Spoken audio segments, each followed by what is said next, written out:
Welcome. If you by chance scroll through my channel before watching this video, you may have noticed that I haven't posted in a while, and that the posting times between each video is, well, it's embarrassingly long, which is actually what I wanted to talk about today. I wanted to talk about the demotivation and the lack of time that a creative person may struggle with.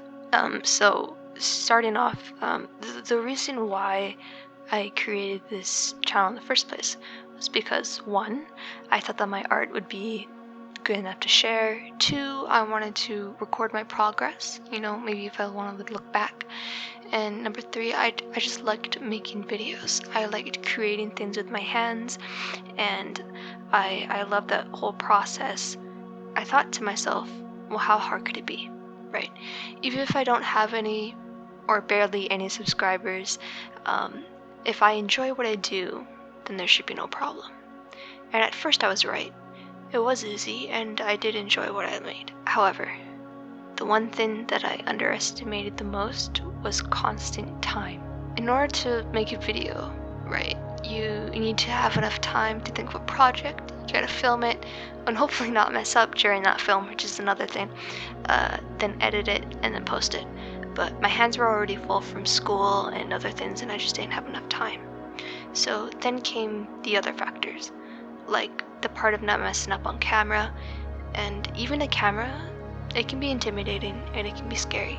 Even though no one is physically there, people will still see what you made eventually, and it's that factor of someone's going to see this work can be very scary. So the fact that you can't predict how they react is also very scary. Trying to master a skill such as visual art is hard enough, but pile that up with no time, fear of embarrassment, and just general mental health can be very straining. Now, I'm not trying to make up excuses and be like, oh, life is so hard. No, I feel like every creative person goes through this. Middle of my channel, came a point in my life where it was changing drastically, and my mental health was just depleting rapidly because of what was going on, because of all these changes. And due to these constant situations, I had to take a break from art for at least a year because I just didn't have the mental capacity to put in all that work, and it was frustrating because art really did make me happy, but when it came to those situations in my life, I wasn't happy, and it didn't make me happy anymore, and I had to take a break from it. Right? So, to create art, it isn't just a skill of the hand, right? You have to focus, you need precision, you need patience, you need a lot of patience, and you need that emotional strength as well. You are literally trying to put your emotions of that image in your brain on a physical and tangible thing. To think of a clear image in your head, so it's pretty hard enough, right? If I told you, hey, think of a pink elephant, sure, you could think of a pink elephant, but is it a realistic elephant? Is it a cartoonist elephant? Is it an elephant with pink decorations? Or is it skin pink? Is its clothing pink? And as I'm saying this to you, the image in your head or the feeling that you have in your head is already changing. And so you can see how it's hard enough to just have that stable image in your head, let alone put that onto a physical thing as a canvas or a paper or into a sculpture or something like that. So to think of a clear image in your brain it's hard enough, right? But to translate that so that other people can experience your emotions is insane, right? It's hard to show people how you feel, or to have them feel the same way, at least. You could make a painting and be like, oh, this painting makes me feel really happy, and then someone else can come along and say, I don't like it. It makes me feel sad, it makes me feel dark, just because of the elements or the mood that painting is in, right? So it's hard to translate it. Now that you're staring at this piece you made, struggling to make it perfect, now that you are at that point, you start to think, is it good enough? Will people understand this language that I created? Will they feel the same way I do? And that is another stage of emotional stress. It's demotivating at some level, right? When they see a painting that you made and they just don't feel the same way that you did, or they don't feel what you wanted them to feel, that can be demotivating. It can be discouraging, and it can really make you quit, right? Especially if you're in the learning stage. While you are learning, of course your art won't be perfect. And if you don't have the right support, it may never be perfect. Or at least the way you want it to be. Saying all of this, I was in this learning stage, spilling out my guts to make something worth looking at. Something not just worth it to other people, but worth it to me. Trying to make myself proud. So here I was in this very sensitive place, and then all of a sudden my life just kind of slapped me in the face. And that was already hard enough. That's why I had to stop art. I didn't just stop art. I stopped a bunch of other things as well. My whole schedule, my whole routine was just discouraging, and I had to take a break from a lot of things, right? When life does that to you, it's hard. It's hard to tackle all of that at once. So what do, right? You get your priorities straight, and practice in art was just not one of those priorities. After this, I thought to myself, okay, art used to make me happy, so surely at this dark point of my life it can make me happy again.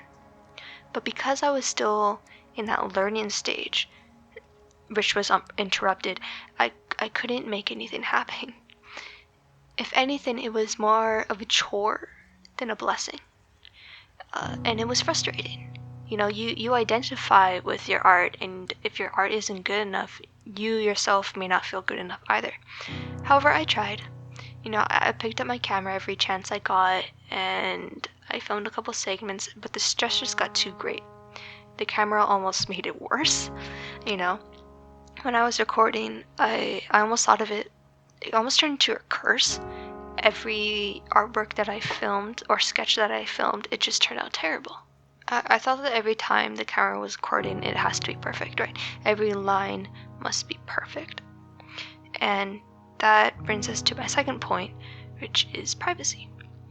When you are in that learning stage, it's okay to lower your expectations. Learning, again, it's a sensitive stage, and to force perfection is it can really damage your learning experience. Obviously, when I'm learning art, it's not going to be perfect. So when you are practicing something, take your time.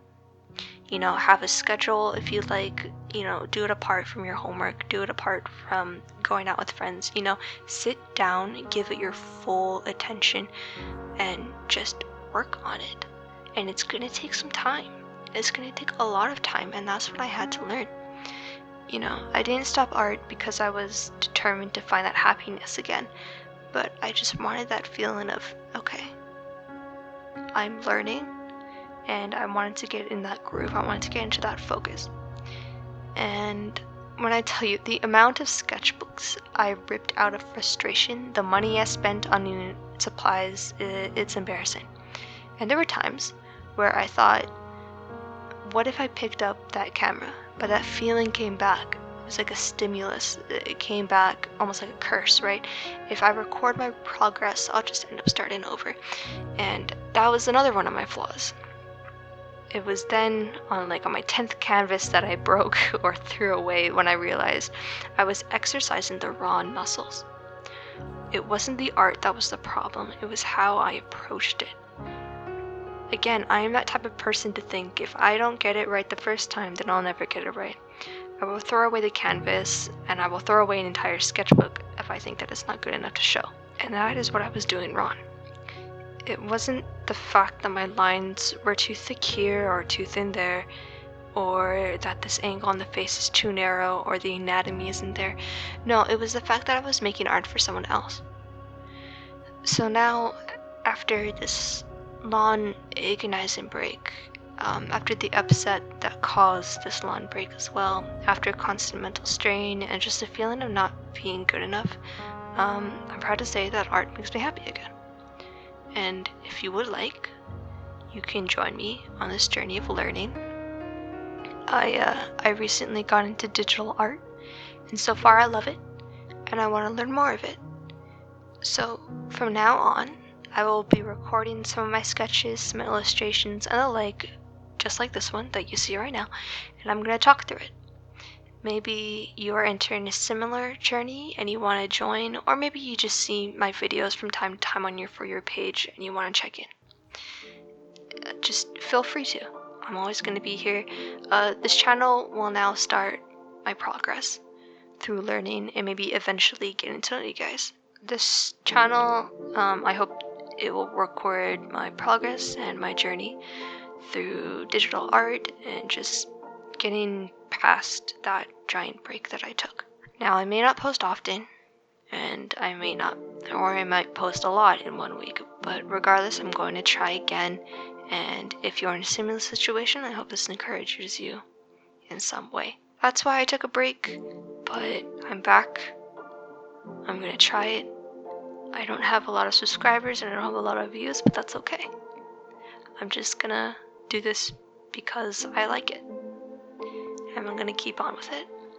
So, anyways, I hope I'll see you in the next one, or maybe just from time to time. Either way, you are welcome, and please take care. Alright, bye.